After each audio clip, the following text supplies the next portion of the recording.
I stood alone in the bridal suite at Willamette Valley Chapel, staring at myself in the mirror. The uniform white silk gown fit perfectly. The hairstylist had done her job, and my makeup looked like something from a magazine cover. Everything about that day was supposed to be perfect, except for one thing. The 3 empty chairs in the front row reserved for my parents and my sister were still empty. I kept checking my phone like an idiot. No calls, no texts, not even a lazy good luck from my mom. My maid of honor, a friend from the Air Force, gave me a look that said it all.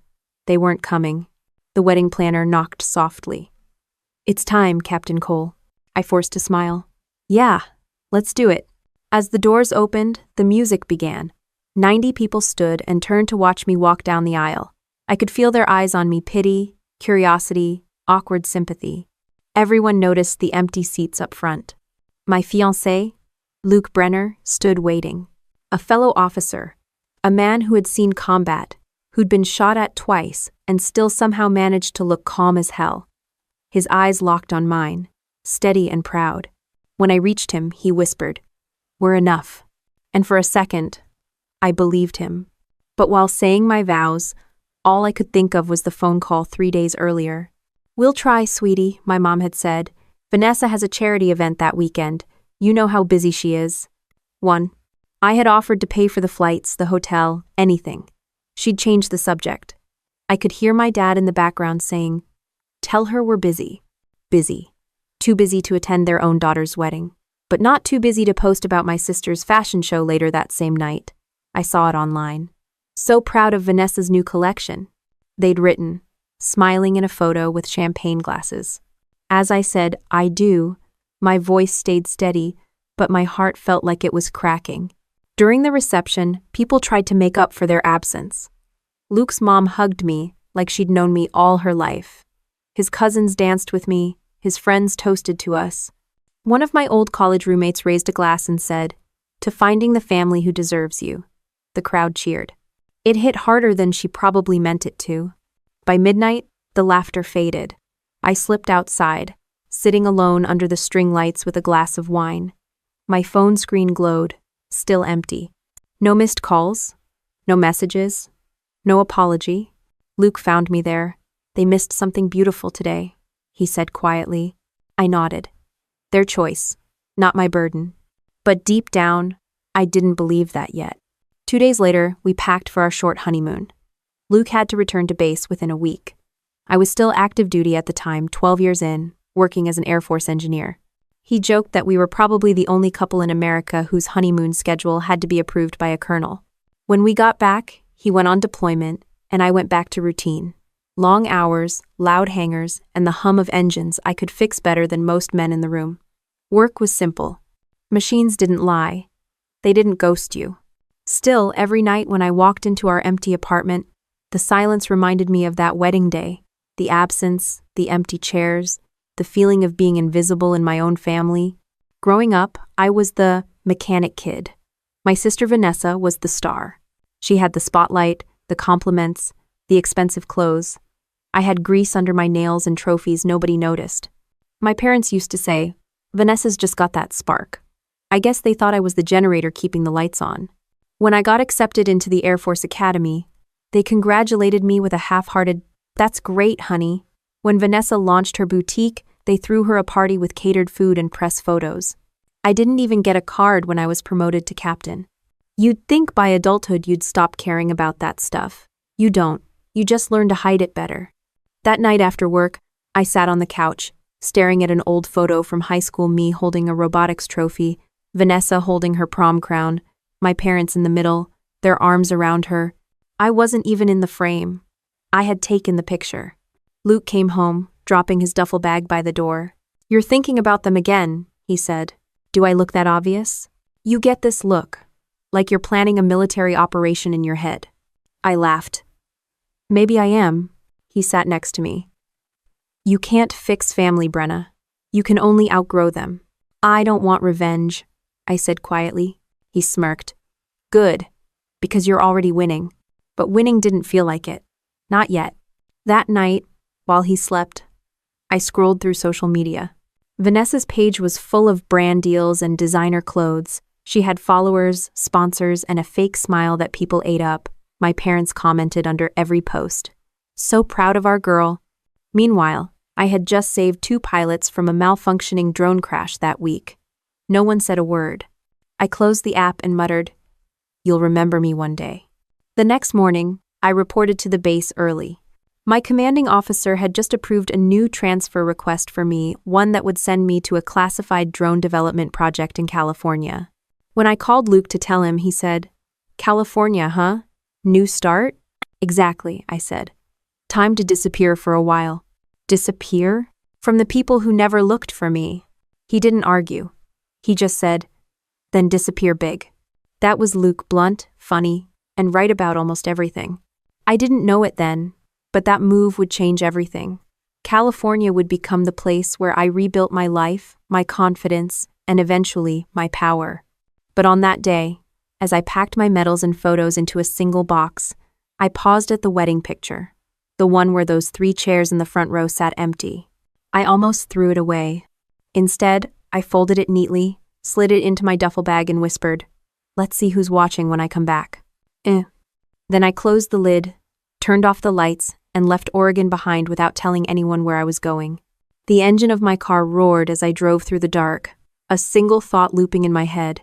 Not anger, not sadness, just a promise to myself.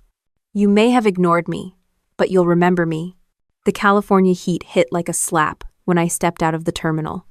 Dry, sharp, and bright enough to make you blink twice before you breathe. That first day at Edwards Air Force Base felt like stepping into another life.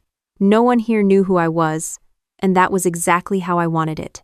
My new assignment was part of a drone medical transport initiative, SkyMed, a test project using autonomous drones to deliver medical aid in combat zones. It wasn't glamorous, but it was groundbreaking. I worked long hours surrounded by engineers, soldiers, and flight techs who didn't care where you came from as long as you showed up and did your damn job. I liked that. No small talk, no family questions. Just results. Every night, the hangar lights stayed on long after most people had gone home. I'd be there in coveralls, adjusting wiring on a drone's guidance system or reprogramming the AI sensors. My commanding officer, Colonel Hartsfield, once told me, "Cole, you're not married to the mission. You are the mission." He meant it as a compliment. It kind of felt like a warning. One evening, a new recruit named Westbrook walked in while I was running diagnostics. "Captain, you ever sleep?" "Sleep's for pilots," I said, not looking up. He laughed. "Heard you got married last year." "Yeah. How's that going?" I tightened a bolt. "Better than most." Ein Grackendel. He must have sensed that was the end of that topic.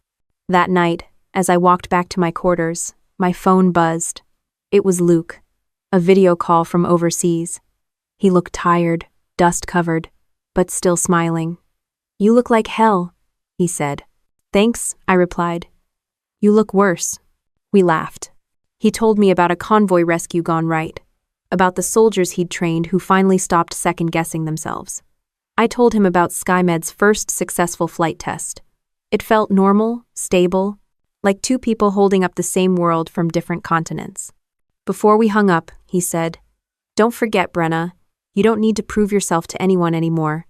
"I know," I said, but I didn't believe it yet. Months passed.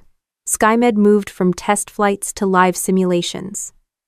I led a field test near the Nevada border where a drone had to navigate desert terrain and deliver a medical pack to a mock rescue site.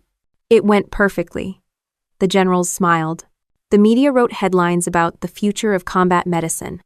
My name got mentioned once in the middle of a long paragraph. Fine by me. Recognition never fixed anything. Then came Syria.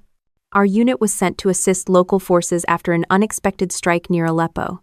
SkyMed drones carried emergency kits to wounded civilians and soldiers while our ground team coordinated extractions. On the 3rd night, one of the drones malfunctioned mid-flight. I was monitoring from the command tent when the signal died. "Drone 3's down," the operator said. The coordinates showed it had crashed deep inside unstable territory. There were casualties nearby Americans. Before anyone could finish the discussion, I grabbed my gear and moved. Technically, I wasn't supposed to go, but technically, a lot of people would have died if I hadn't. The heat, the dust, the noise, it all blurred together. The wreck was half buried, one propeller still spinning uselessly. The medical crate was intact, though, and 2 soldiers were bleeding badly. We got them out. I don't remember much else except for the explosion behind us as we cleared the ridge and how my ears rang for 2 full days after. Back at base, Colonel Hartsfield found me in the infirmary. "You broke protocol," he said. "Yes, sir." "You also saved 8 lives." I shrugged. "Lucky timing." He shook his head. "Not luck. Discipline." A month later, I got the Airman's Medal. The ceremony was short, the applause polite. My parents didn't even know it happened. I didn't tell them. Luke came home not long after. He walked into the hangar while I was testing the new flight system, tossed me a coffee and said, "So, you're a hero now?" I grinned. "You're late." He smiled. "You always were faster." That night, we had dinner in town. Nothing fancy, just a quiet bar outside the base where soldiers sat shoulder to shoulder and didn't talk about war. He told me he was considering retirement after his next tour. I told him I was thinking about building something after mine. He asked what, and I said, something that actually helps people after they come home. "Not another project," he said, half joking. "Not another one," I promised. "The one." Oh. When he deployed again, I threw myself back into work. I'd learned that staying busy was easier than thinking. A year passed, and the Pentagon decided SkyMed would be privatized. A small company in Los Angeles offered me a position to head their research division. It was the kind of opportunity that could either make your career or ruin it. I said yes. Leaving the Air Force wasn't easy. You spend over a decade in uniform, and suddenly civilian clothes feel wrong. But the day I turned in my ID badge and saluted for the last time, I felt something shift, like I was finally allowed to live for myself, not for rank or duty. The first few months in LA were rough. The company was small, underfunded, and full of people who thought military discipline meant showing up before noon. I pushed harder than I needed to, rebuilt their drone systems from the ground up, and worked until I forgot what weekends were. My apartment overlooked downtown. Every night I'd sit by the window, staring at the city lights. I wasn't lonely, not exactly, just disconnected. The world kept moving, and for once, it wasn't waiting on me. Then, the company started to grow. Investors came in, patents were filed, and my work started showing results that no one could ignore. The CEO asked if I'd consider a partnership. I said I wanted control over the tech.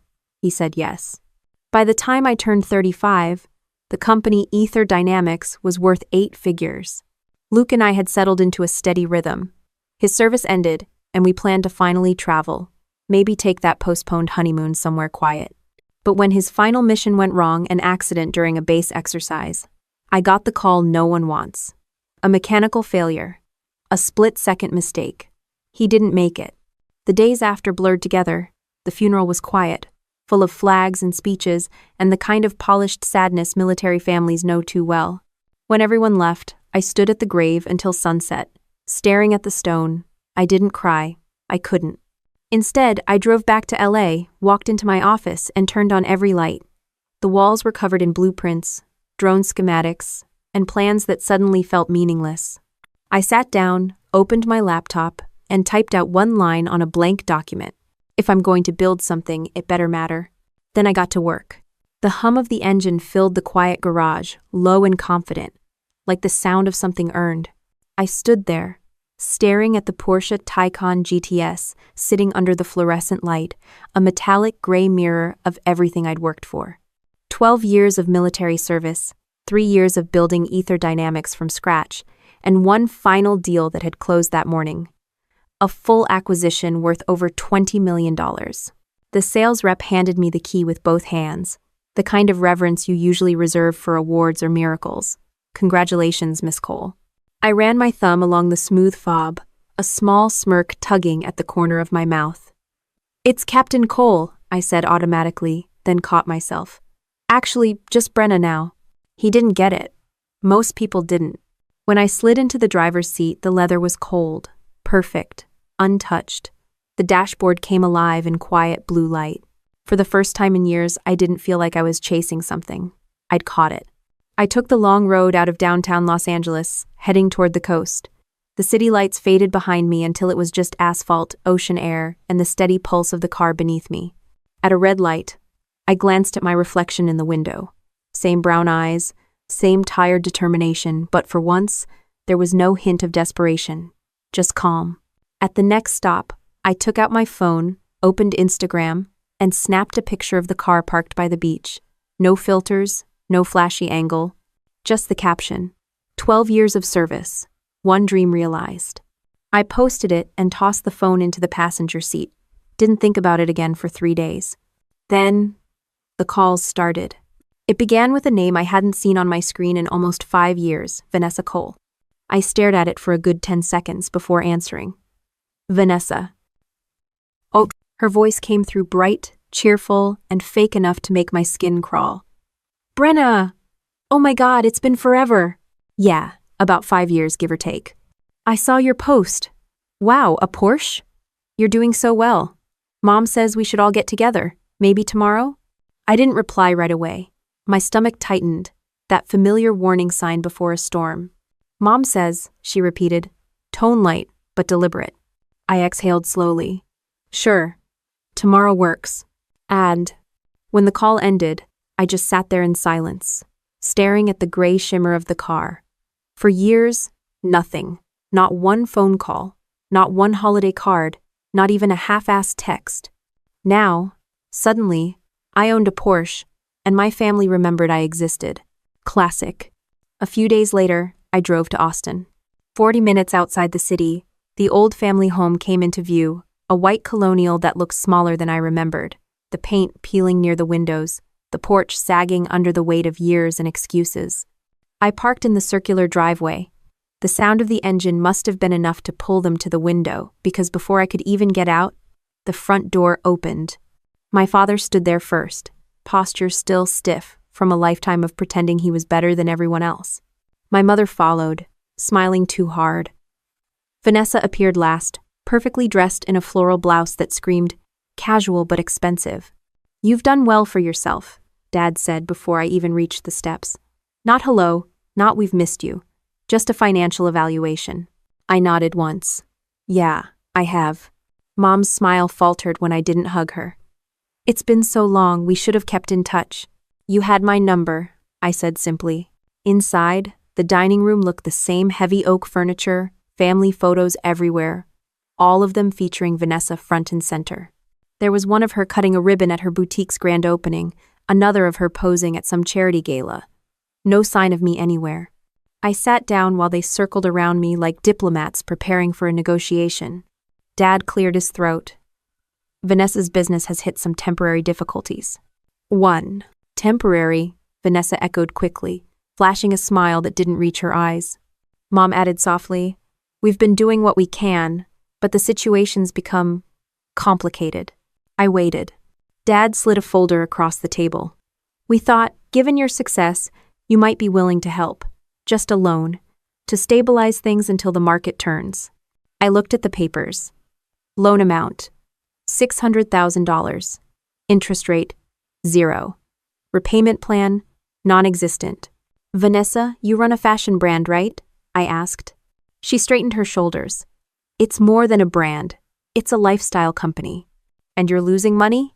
Temporarily, she repeated, voice tight. I nodded slowly. Interesting. Mom reached across the table. Sweetheart, think about your nieces. They shouldn't have to suffer because of financial setbacks. I met her eyes. My what? Vanessa's twins. Maddie and Lila. Right. The ones I'd never met. Dad leaned back in his chair, folding his hands. Family helps family, Brenna. The way he said it made my jaw clench. That line had always been his favorite, usually right before explaining why I didn't get the same support Vanessa did. I closed the folder and pushed it back toward him. Where were you when I needed help? The silence was thick. Vanessa frowned. That's not fair. You've always been so independent. You didn't want us involved. I laughed once, quiet and sharp. Yeah, that's one way to spin abandonment. Her cheeks flushed. You don't have to be cruel. Cruel is ignoring your sister's wedding. That landed like a slap. Dad's voice hardened. This isn't about the past, we're talking about your sister's future. I stood up. No, Dad. You're talking about your comfort. Mom's lips trembled. Please, Brenna. We're not asking for much. You're asking for me to forget. No one spoke. The only sound was the soft hum of the air conditioner and the blood in my ears. Finally, I opened my briefcase and pulled out a folder of my own. Here, I said, placing it on the table. What's this? Vanessa asked. The Coal Veterans Initiative. $8 million in funding for veteran entrepreneurs. We launch next month. Vanessa blinked. You're giving that kind of money to strangers? They're not strangers, I said, my voice steady. They're soldiers who stood beside me when no one else did. Dad leaned forward. You're throwing money away. I met his stare. No, I'm investing in people who actually show up. I picked up my bag and headed for the door. Brenna, Mom said, standing halfway, her voice trembling. We're still your family. I turned just long enough to look her in the eyes. Then you should have acted like it. Outside, the sunlight hit the Porsche like a flashbulb. As I slid into the seat and shut the door, I could see their reflections in the side mirror, 3 people frozen in the doorway, shocked not by my words, but by the fact that I finally walked away. The engine purred back to life, smooth and certain. I didn't look back again. The tires hadn't cooled by the time my phone started buzzing again. Mom first, then Vanessa, then Dad. None of them left a voicemail. Just 3 missed calls and a text from Vanessa that read, We just want to talk again, Brenna. Don't make this harder than it has to be. I didn't reply. I drove until the suburbs gave way to open highway and the voices in my head finally went quiet. Back at the hotel, I poured a drink and scrolled through the messages again. It was funny, after years of silence, my family suddenly acted like a group chat I'd forgotten to mute. Each new ping felt less like affection and more like an alarm. The next morning, a news alert lit up my phone. Vanessa Cole's luxury boutique faces lawsuit over unpaid vendors. There it was, the truth under all that fake concern. They didn't want reconciliation. They wanted rescue. I laughed under my breath and shut off the screen. By noon, my assistant from Ether Dynamics called. Brenna, Forbes just reached out. They want to feature you in their Women in Tech Leadership issue. That's nice, I said. Tell them I'll pass. She hesitated. You sure? It's Forbes. Yeah. I'm not interested in becoming a headline right now. She sighed. Okay. Just, for the record, you're the only client I've ever had who turns down Forbes. Then I'm consistent, I said, and hung up. I didn't need more attention. I already had enough from the wrong people. That evening, while reviewing proposals for the Coal Veterans Initiative, a name caught my eye on a donor inquiry list, Blake Industries. The CEO, Naomi Blake, had been one of the first investors who believed in Ether Dynamics. She was sharp, direct, and allergic to bullshit. Her note said, Proud of what you're doing. Call me if you want to scale. I did. The next week, Naomi invited me to a small dinner in Dallas with other veteran-focused entrepreneurs. No cameras, no speeches, just conversation. You're doing something real, she told me over dessert. That's rare. I'm trying to make it count, I said. You will. Just don't let your past people hijack your present mission. I smiled at that. You sound like my therapist. She sounds smart, Naomi replied, smirking. We shook hands before parting ways, and I drove back to Austin that night with a strange sense of calm. For once, I felt like I was surrounded by people who saw me for who I was, not what I could give. But calm never lasts long when family's involved. 2 days later, I got a call from a blocked number. I let it go to voicemail. The transcript popped up on my screen. This is urgent, Brenna. You need to pick up. It's about the house. The house. My childhood home. The one with the peeling paint and the sagging porch. I ignored it. Then another call. Same number. This time, a text followed. Foreclosure notice arrived, please call. Foreclosure. That word sat heavy. I didn't want to care, but part of me did. Not for the house, but for what it represented. A collapsing empire that had ignored its foundation.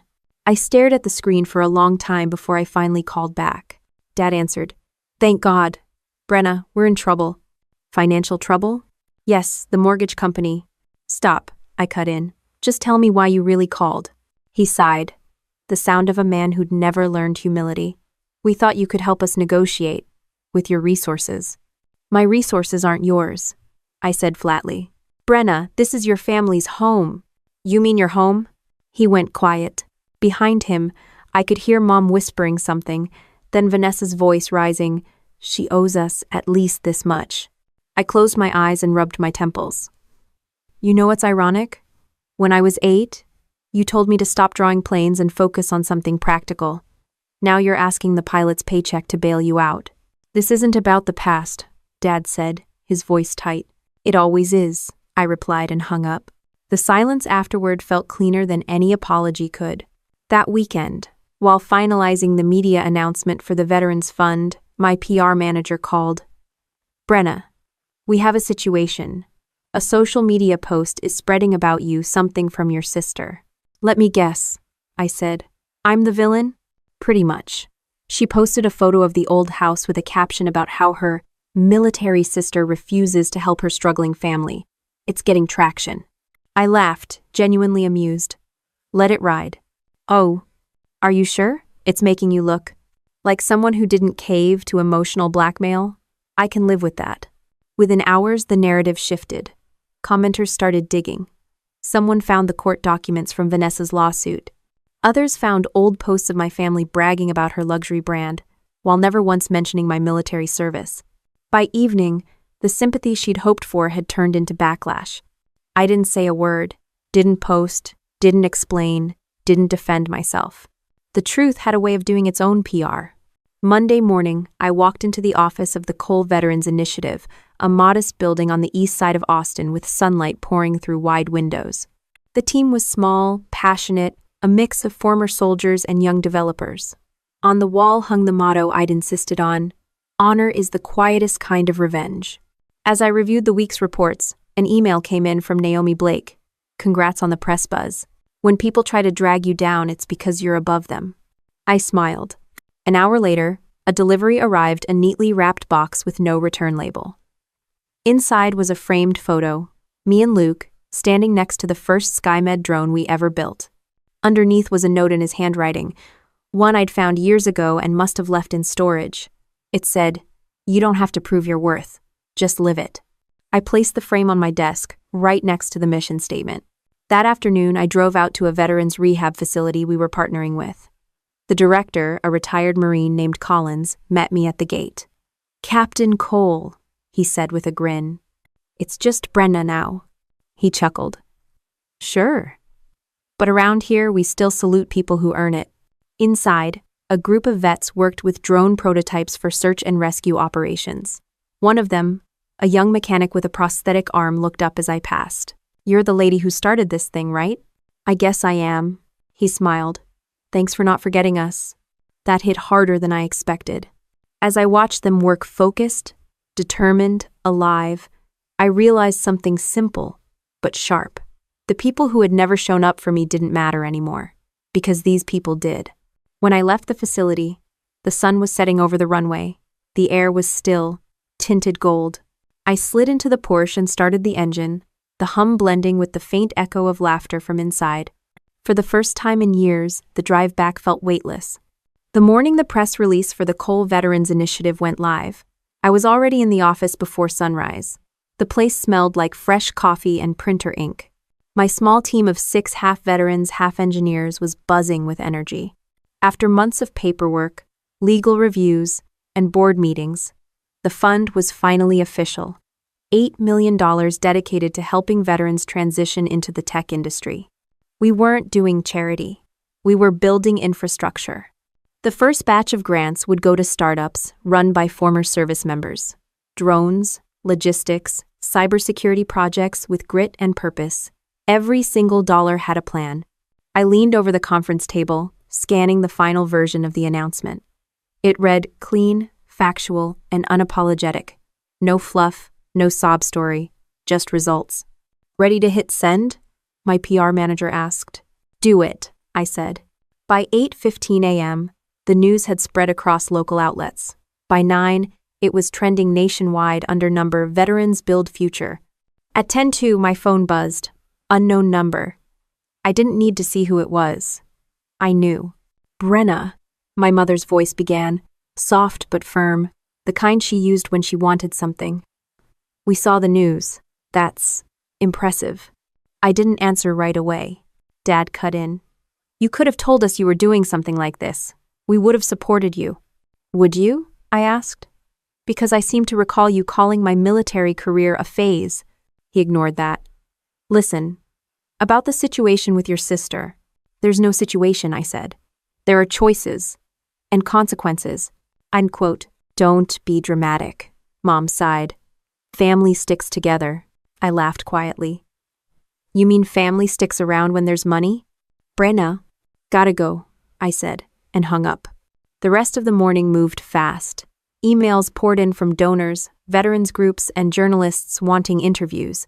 But one message stood out, a short, handwritten note delivered by courier. No sender, no return address, just 5 words written in neat cursive. You're still part of us. End of section. No signature, but I didn't need one. My sister's handwriting hadn't changed since high school. I tossed the note in the trash and kept working. Around noon, my assistant poked her head in. You've got visitors. Who? She hesitated. Your family. My stomach tightened. Tell security to send them up. The elevator dinged, and there they were, Mom, Dad, and Vanessa, standing in the lobby like they owned the place. Mom wore pearls, Vanessa wore sunglasses indoors. Dad wore the same condescending expression that hadn't aged a day. Nice place, he said, scanning the minimalist decor. It's temporary, I replied. We wanted to see you, Mom said. You've had 5 years, I said. Now you're here because I'm on the news. Vanessa stepped forward. Can we talk privately? No. We're doing this in front of witnesses. A few employees glanced up from their desks, pretending not to listen. I didn't care. Dad cleared his throat. We made mistakes, Brenna. But this bitterness isn't healthy. You've done well. You can afford to help. Help? I repeated.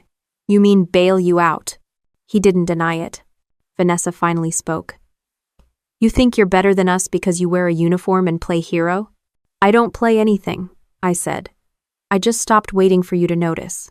She folded her arms. I'm your sister. Were you? I asked. Because when I walked down that aisle alone, it sure didn't feel like it. The words hit harder than I expected. Even she blinked. Mom stepped in, voice trembling. Brenna, please. Your nieces ask about you. They don't understand why their aunt wants nothing to do with them. That's because you've raised them on half the truth. The room went quiet. I walked to the side table and picked up a folder. You came for money, right? Here's something for you to look at. I placed the press kit for the initiative in front of them. Photos of veterans working with drone prototypes. Headlines about new opportunities. Partnerships with universities. Vanessa flipped through the pages. What is this? It's what I'm funding instead of your boutique. Her mouth fell open. You're giving away millions to strangers? They're not strangers, I said evenly. They're the reason I came home alive. Dad's tone turned sharp. You're wasting your success on charity. Funny, I said. I thought you'd appreciate a legacy that didn't depend on handouts. Vanessa's voice cracked. Do you even hear yourself? You sound cruel. I smiled faintly. Cruel would have been letting you believe I'd write that check. Mom's hand shot out, grabbing my arm. Don't do this, Brenna. You'll regret it. I looked down at her perfectly manicured fingers. I already regret answering the phone. I pulled free and stepped back. Security will walk you out. Vanessa's face twisted. You think this makes you noble? It makes you selfish. No, I said calmly. It makes me free. They didn't move right away, probably expecting me to break, to soften, to apologize for finally growing a spine. I didn't. When they were gone, the silence in the office was thick. My assistant appeared at the door, wide-eyed. You okay? I'm fine, I said, adjusting the stack of papers on my desk. Let's get back to work. She nodded, though her expression said she wasn't buying it. That night, I sat alone in my apartment, lights dim, laptop open to the initiative's bank dashboard. The funding transfer was complete. The board-approved allocations were locked. Every dollar was accounted for, secure, transparent, untouchable. It was the safest I'd ever felt. I poured myself a drink and looked at the Porsche key on the counter. For years, I'd thought revenge would feel like that engine roaring down the freeway, like power and speed and escape. But this building something that couldn't be taken from me was the real thing. Still, part of me knew my family wouldn't walk away quietly. They never did. Just after midnight, I got a message from an unknown number. "You'll regret this. Blood runs thicker than your pride." I stared at it for a while before deleting it. No response. No reaction. The next morning, I woke up early and went for a drive through the quiet streets of Austin. The city was barely awake. Sky soft pink, air crisp. I stopped at a light and saw a veteran sleeping under an overpass, his duffel bag as a pillow. I parked, got out, and left an envelope from the initiative beside him. No cameras. No speech. Just quiet dignity. When I got back in the car, the dashboard clock read 6:47 a.m. The city was waking up. The day was already mine. By the end of that week, the calls stopped coming. The silence should have felt like peace, but it was the kind that comes before a storm. On Friday morning, I walked into my office to find 3 of my staff huddled around a phone, whispering. The second they saw me, the room went stiff. My PR manager, Jordan, looked pale. "You might want to see this," he said, handing me his phone. On the screen was a video posted by Vanessa Cole. The caption read, "When your sister forgets what family means." In the video, Vanessa sat in her living room, tears barely hanging on, makeup perfectly smudged for maximum sympathy. She told the story of her heartless sister, the war hero who abandoned her family in their darkest time. She painted me like a monster, claimed I had millions from defense contracts, that I used veterans as a PR stunt, and that I refused to help my own parents avoid losing their home. She even said I disowned my nieces. The comments were a mess, half angry emojis, half strangers writing paragraphs about how fame changes people. Jordan muttered, "It's spreading fast." Every clickbait site picked it up within the hour. I watched in silence until the video ended. Then I handed his phone back. "We're not responding." He blinked. "Not even a statement?" "Nope." "Brenna, this is public now. You need to say something." "I already did," I said. "It's called the Cole Veterans Initiative." He didn't argue, just nodded slowly. The next day, I went for a run along the river. My phone vibrated every few minutes, unknown numbers, reporters, random messages that started with, "I can't believe you'd do this to your family." I ignored them all.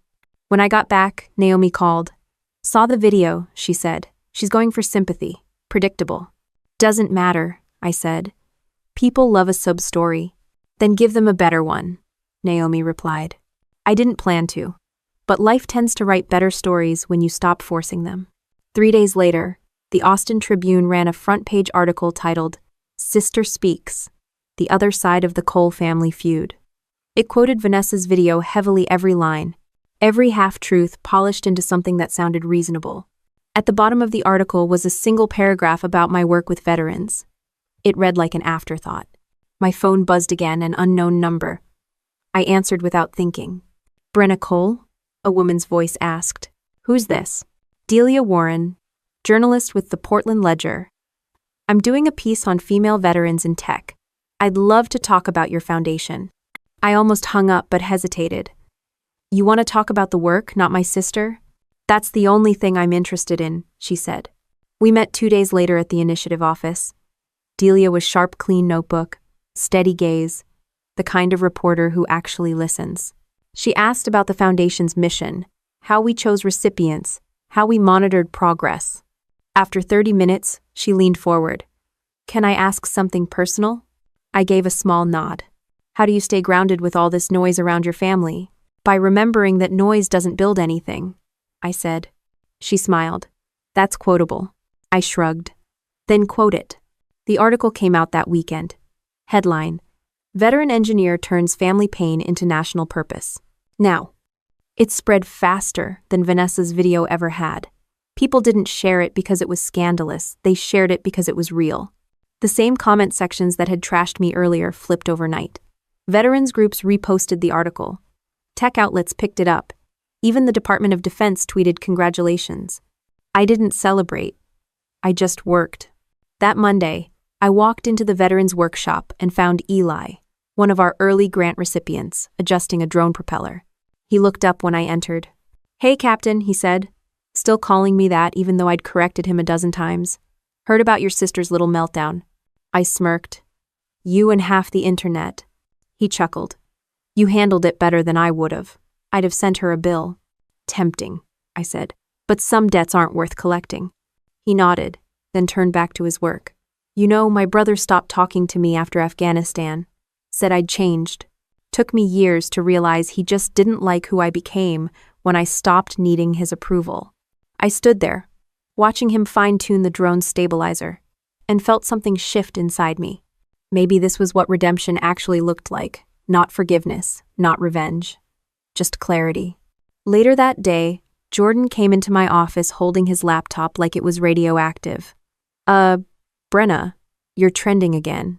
Why this time? He turned the screen toward me. Vanessa's business page had gone dark. The lawsuit from her vendors had escalated, and the courts had frozen her assets. Her name was plastered across financial blogs under the headline, Influencer Empire Collapses Amid Fraud Claims. I stared at the screen. So that's what the universe calls balance. Jordan grinned. You want to make a statement now? No, I said. I think silence is working fine. And that evening, I stopped at a small diner outside the city. One of those places where the waitresses call everyone honey, and nobody cares who you are. I ordered coffee and pie, sat at the counter, and listened to the radio hum in the background. A local news segment came on. Veteran, founded organization helps dozens of former service members start new careers. The Coal Veterans Initiative has become one of the fastest-growing nonprofits in the state. Now woo! The announcer's tone was cheerful, factual, no mention of drama, no hint of scandal, just the work. I didn't smile. I just exhaled. A slow, quiet exhale that felt like letting go. When I got home, I checked my voicemail. 4 messages. The first 3 were hang-ups. The 4th was my mother's voice, brittle and strained. Brenna, this has gone too far. People are talking. The family's name is being dragged through the mud. Can't you see what you've done? I deleted it without listening to the rest. The next morning, I found a bouquet on my doorstep. White lilies, a card tucked inside. No signature. Just the words, you win. I set the flowers on the counter, poured myself another cup of coffee, and started reviewing the next round of funding proposals. One was from a single mom who'd served in Afghanistan and wanted to start a drone repair school for veterans. I approved it instantly. By noon, I was back in the workshop, watching a group of trainees test their first prototype. The hum of engines filled the air again, steady and familiar. The kind of sound that didn't need validation. The kind that just kept going. The sound of whirring propellers filled the hangar like a heartbeat. It wasn't war anymore, it was creation. I stood beside Eli as he guided the new recruits through their first drone calibration, his prosthetic hand moving with precision that would have impressed any engineer I'd served with. Keep your thumb light on the control, he told one of the younger vets. The drone doesn't need muscle, it needs finesse.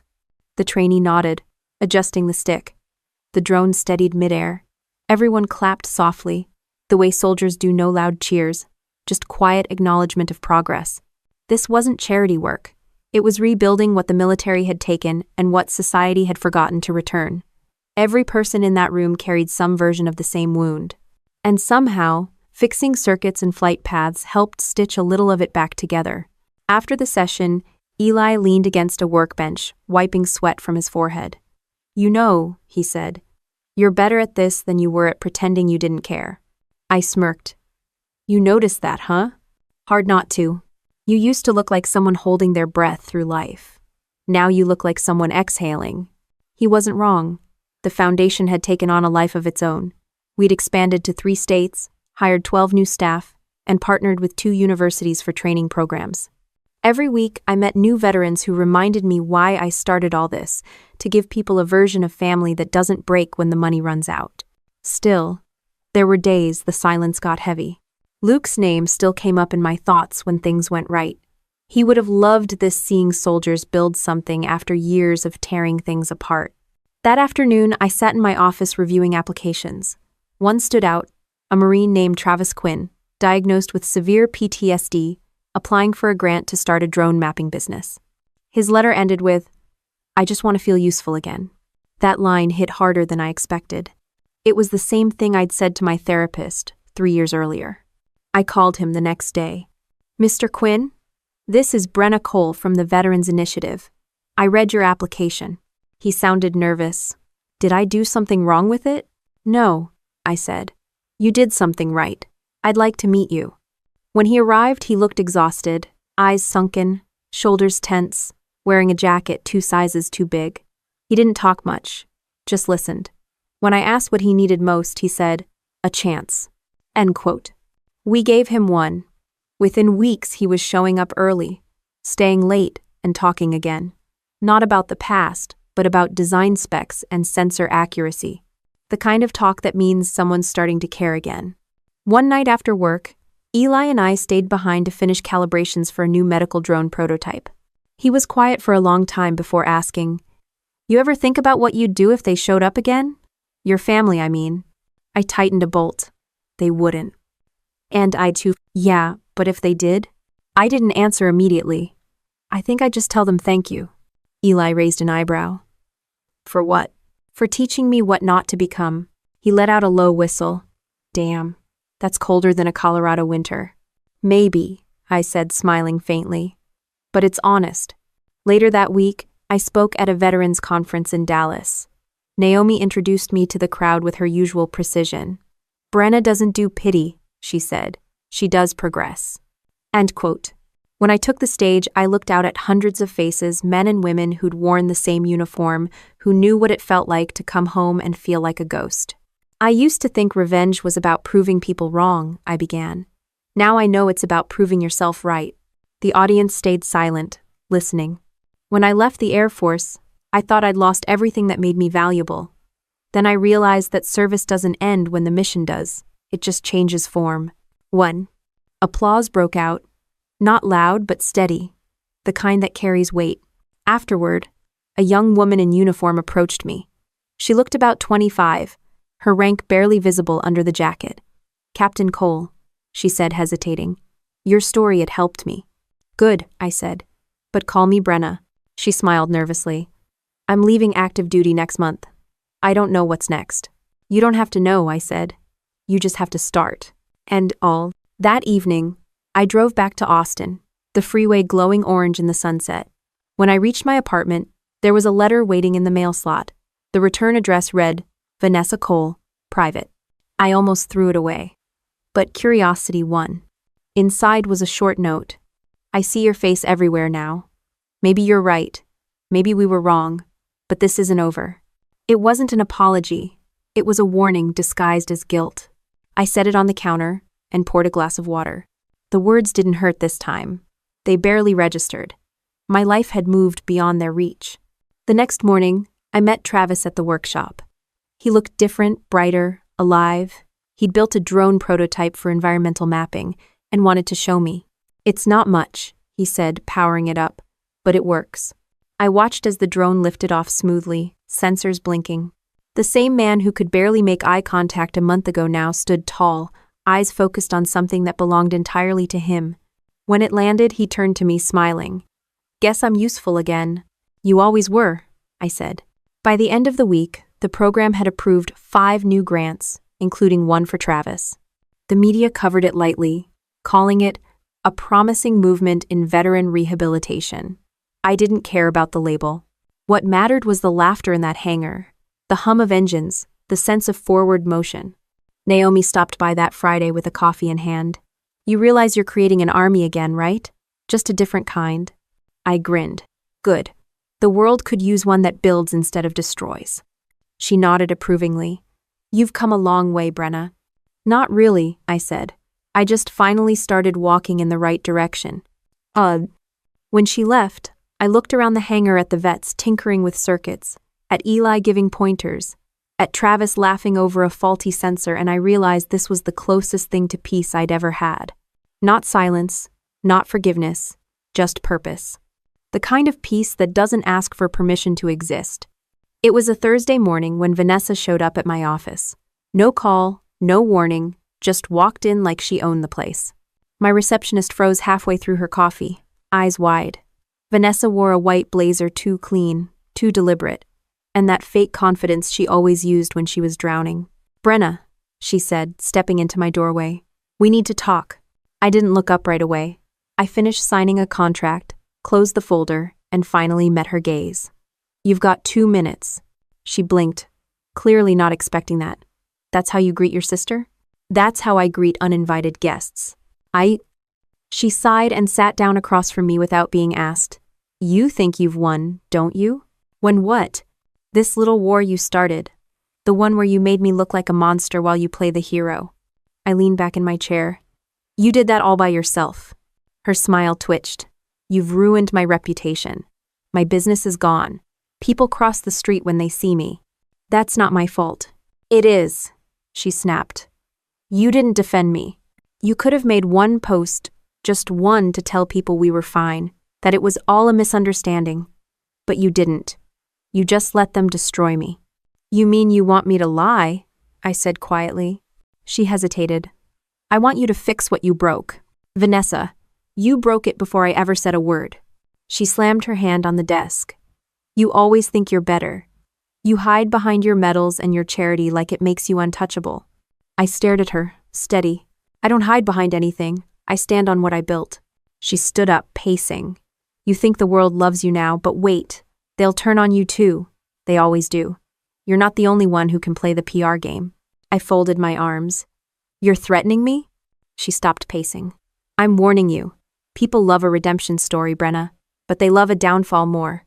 One rumor, one headline, you're done." I stood slowly, closing the distance between us. "Then I guess you'd better make it a good story." For a second, the room was silent, except for the low hum of the air conditioner. Then she grabbed her purse and walked out without another word. When the door shut, I let out a slow breath and sat back down. My pulse was steady. She'd come here trying to rattle me, but all I felt was relief. The next morning, Jordan came into my office looking uneasy. "You might want to see this," he said, setting his laptop down. A headline glared from the screen: "Veterans Fund under investigation for misuse of donations." My name was right underneath it. I read the article twice. It cited anonymous sources claiming funds had been redirected to a private account. The evidence? None. Just screenshots of supposed financial inconsistencies. Jordan looked at me. "It's her, right?" "Of course it is," I said. "We can fight this, Brenna. I'll get legal on it." "Do that," I said calmly, "and send me the journalist's contact info." By noon, I was on the phone with the reporter. His tone was smug, like someone who thought he'd caught something big. "I stand by my sources," he said. "Then you should stand close to them," I replied, "because when this story collapses, you'll need witnesses to explain why you didn't fact-check." That afternoon, Naomi called. "I assume you've seen it?" "Yeah. Want me to make a few calls?" "No. I've got it." She paused. "You're calm." End quote. "I'm tired," I said. Calm's just what tired looks like. Over the next 48 hours, I gathered every piece of documentation: bank transfers, audit reports, donation receipts. I made sure the paper trail was airtight. On the third day, I called a press conference. When the cameras started flashing, I stepped up to the podium in a black suit and said, "There have been accusations against the Coal Veterans Initiative. Let's clear them up." I laid out the records one by one, on camera. Dates, amounts, signatures, every number verified, every document public. I even released a full audit on our website. Then I paused and said, "People love to believe women can't be powerful without being corrupt. I'm not here to change their minds. I'm here to make sure the truth speaks louder than gossip." The room fell silent. Afterward, the same outlets that had amplified the rumor started walking it back. The article was retracted within 24 hours. By then, everyone knew who'd leaked the false information. Vanessa's name wasn't mentioned directly, but the pieces fit too neatly. That night, she called me again. This time, I answered. "Was it worth it?" I asked. "You humiliated me," she hissed. "I had nothing left to lose." "Then you should have lost quietly." She didn't respond right away. When she finally spoke, her voice cracked. "You act like you're some kind of saint, but you're just like me. Yin Rhine." "No," I said. "I'm what you pretended to be." She hung up. The next day, one of my team members forwarded a video. It was Vanessa again this time. Not a polished confession, but a messy live stream. She looked tired, her mascara running. "I wanted revenge," she said to the camera. I thought hurting her would fix everything, but it didn't. The video went viral for all the wrong reasons. People saw what she'd become: angry, desperate, transparent. I didn't comment. I didn't even watch the whole thing. Some endings don't need an audience. That evening, I drove out to a quiet overlook outside the city. The sun dipped low, the sky painted orange and pink.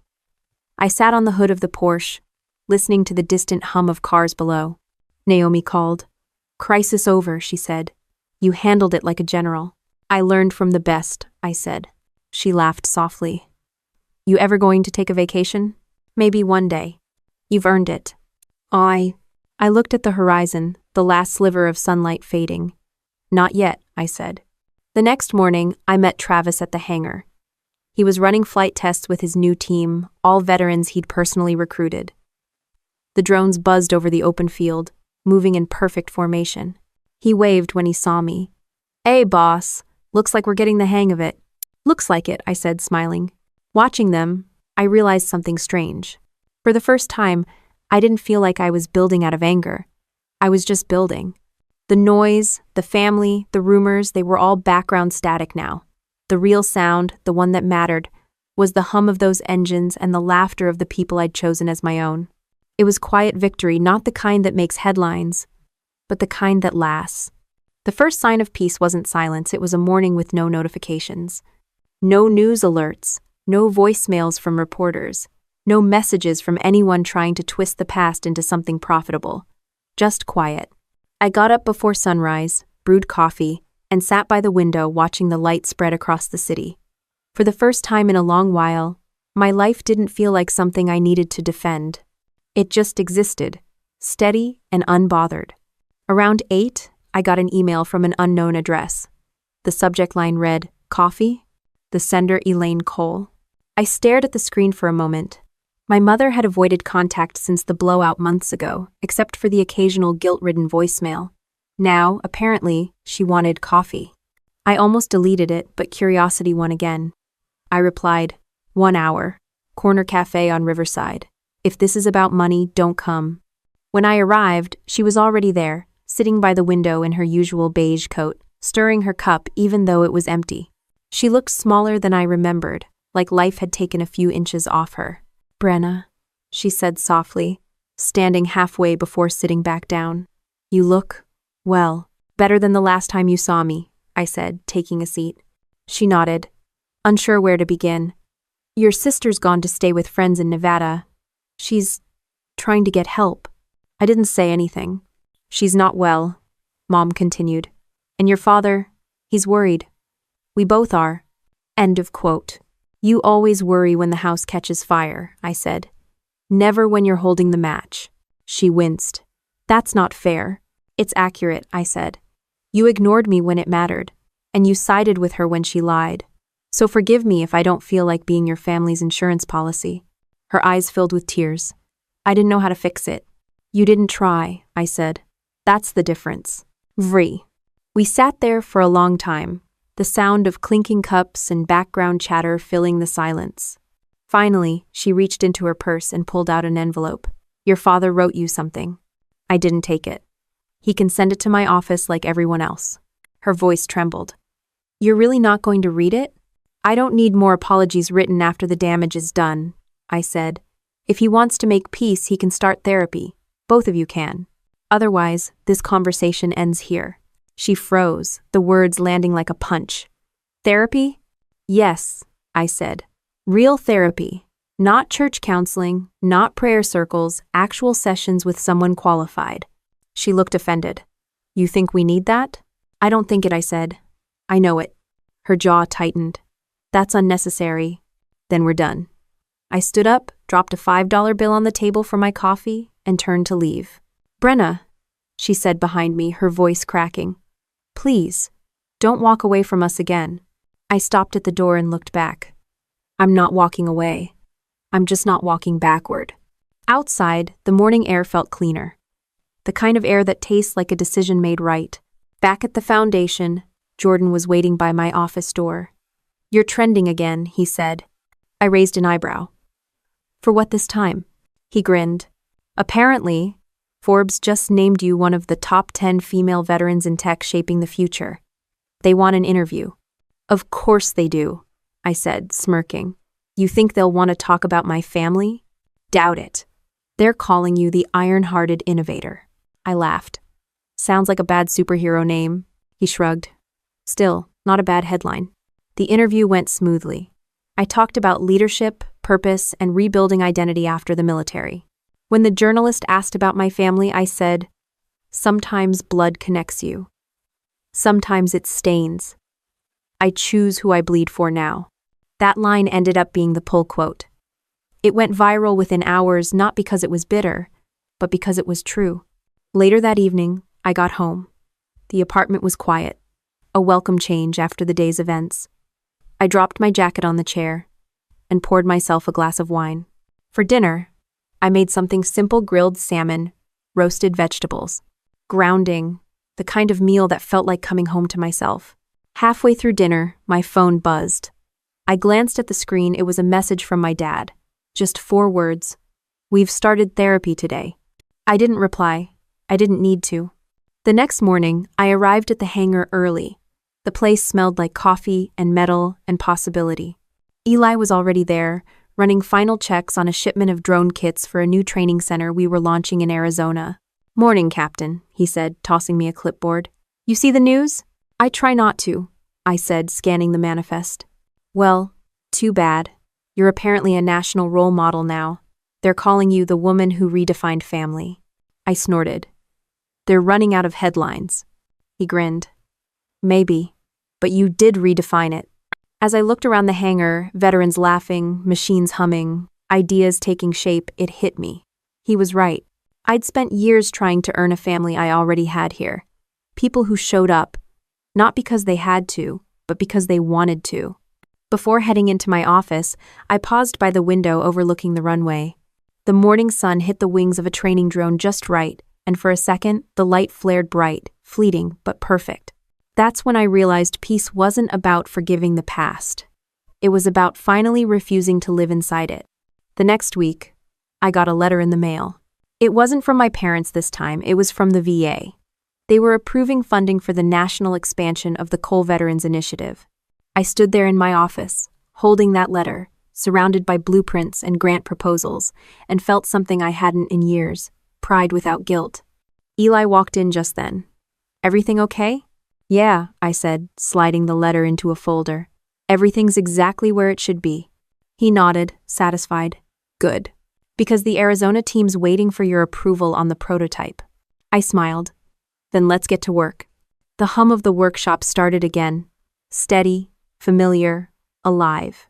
And as the engines warmed up, I felt the weight of everything that had happened settle into something solid. Not regret, not triumph, just peace that finally had somewhere to live. The hum of the hangar had become my favorite sound. Every morning, it started low like a heartbeat waking up and grew into a rhythm of drills, chatter, and laughter. It was the kind of noise that said life is happening here. I walked past the rows of workstations, each one buzzing with focus. Veterans of every age and branch worked side by side, some fixing circuit boards, others assembling drone frames. In one corner, Travis was showing a group of new recruits how to stabilize flight sensors. He caught my eye, gave a small salute, and went back to teaching. These weren't just employees, they were family. Not because of shared blood, but shared purpose. Eli called from across the room. "Hey boss, the shipment from Phoenix came in. You'll want to check the specs before we roll them out statewide." I nodded, following him into the logistics bay. The Arizona expansion had been a huge step, our biggest so far. We'd opened 2 satellite centers, both led by veterans who'd started as trainees. Now they were mentors, guiding others through the same transformation they'd lived. When I reviewed the new flight models, I couldn't help smiling. The same drone design I'd sketched on a napkin 2 years ago was now being used in rescue operations across 3 states. What started as revenge, a way to prove my family wrong, had turned into something larger than I ever planned. Eli leaned against a crate. "You ever think about how far this came?" "Sometimes," I said. "Usually when I'm too tired to believe it's real." He grinned. "You earned every inch of it." Before I could reply, my assistant, Dana, appeared at the doorway. "Brenna, you've got visitors." Reporters? I asked. No, she said, hesitating. Your parents. For a second, the word didn't land.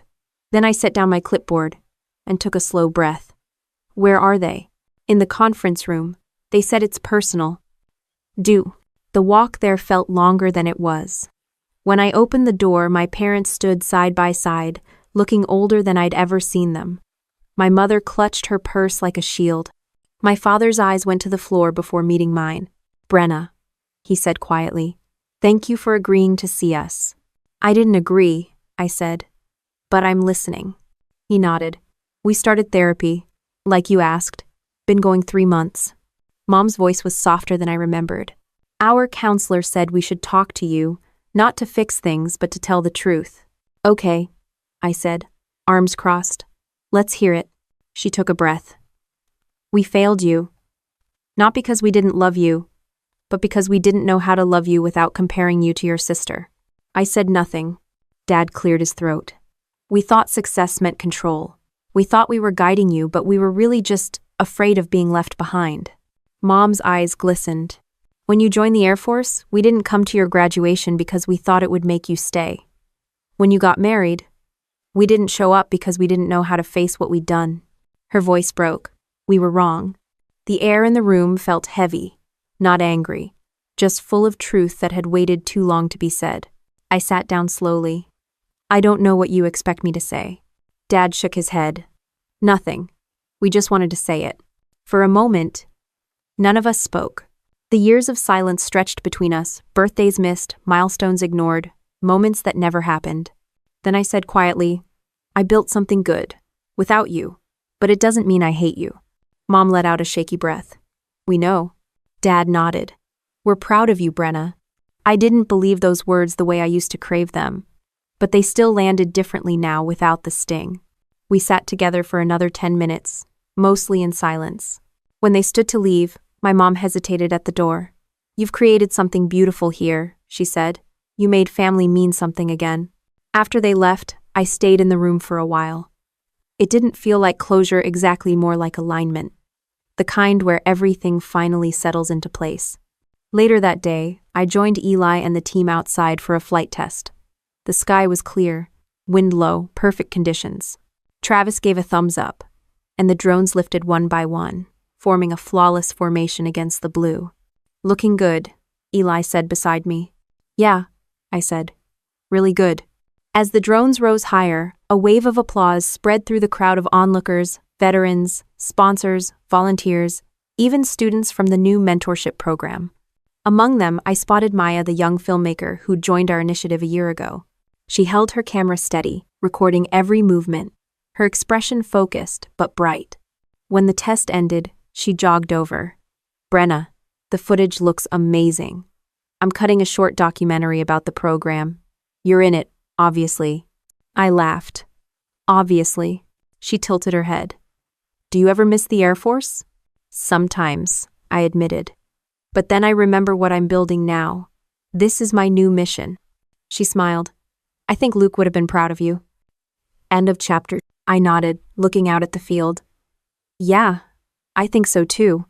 As the day wound down, we gathered in the hangar for a team dinner. Nothing fancy, just barbecue and beer and laughter echoing through the steel walls. At some point, Eli raised his glass. To Brenna, who turned family pain into power. Everyone cheered. I rolled my eyes, grinning.